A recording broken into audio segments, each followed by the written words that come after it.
Ya haka kuma da sassafe baba. To me kake so na ce maka? Ram na Ryan na tuno. Waye shi to? Ka gani ba? Duk da bige nake gashi ban manta sunan mahaifinka ba. Kana wani korafi? Baba sunan mahaifina fa Surna Raya. Yan kofana biyu da na kara so suka sa na mata harfa biyu da ana. Yanzu shekaru 13 kenan da muka tsince ka yaro.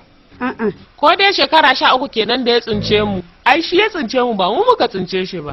Mene? Shan giya fa kai ka bugu ka fada tashar jirgin kasa. Shi ya dauko ka a jirgin kasa ya dawo da kai gida. Ya hakuri da ana. Yanzu zan faɗa maka abin da shekara 13 da suka wuce kamata na faɗa maka. Me kenan? Na gode. Ba komi. Da Allah ka bari mana. Yanzu idan ka lahanta kanka saboda shan giya fa.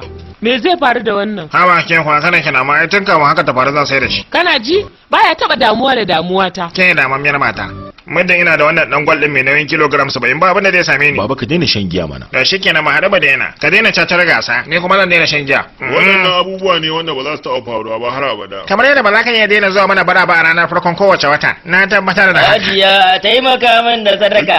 Wai kana nufin ni da shi abu ɗaya ne? Ta yaya zan hada ka da shi? Shin yana bana ne daga waje? Kai kuma kana yi daga ciki? Oh, lalle ka naushi ne da magana. Ka yi amai. Yi maza ka yi min aman kuɗin haya. Jiran yaro na zai kula da komai. Ban wuri. Ai mu zawana. Wannan ba zai taɓa sauya To ba. akan me zan sauya ni dan giya ne kawai. Da gani wannan mutumin ba karamin shawara. Menene kawu?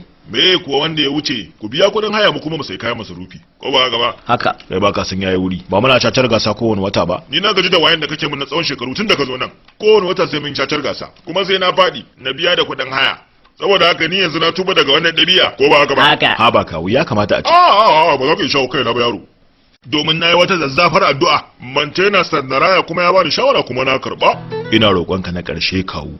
Idan ma na ƙarshen ƙashasheshe ne yaro, amsa ta farko ba za ta sauya ba. Kenan in kulle. Inda ba ni za ka kulle ba kulle. An gama. Makomar ka ce. Ga nan nazo. Ina kuɗin gasa na. Me yasa mata ta ce za ta biya ka kuɗin gasar ka? Caca muka yi. Na ce mata wannan watar ba za ka yi ba. Ita kuma ta ce za ka yi. Ko Kai, shawara ba kada Allah ka kowace bata. wata kana yi wannan karin ba za ka yi ba za ka faɗa ba? Dan Allah wai me yasa miki ne? Akan me zaki cace da shi? To, amma- Kina ba da ƙarfin gwiwa matasa Ya akan isa abin da- ya isa. Kai ka ɗauki matakin da za ka ɗauka ka tafi. An ci kuɗi na. Kuɗin Ke kada ki wayan samu hannu a wannan juha watan bai da ma jama'a. gashi mun Saboda rasa. Allah fa. To gashi.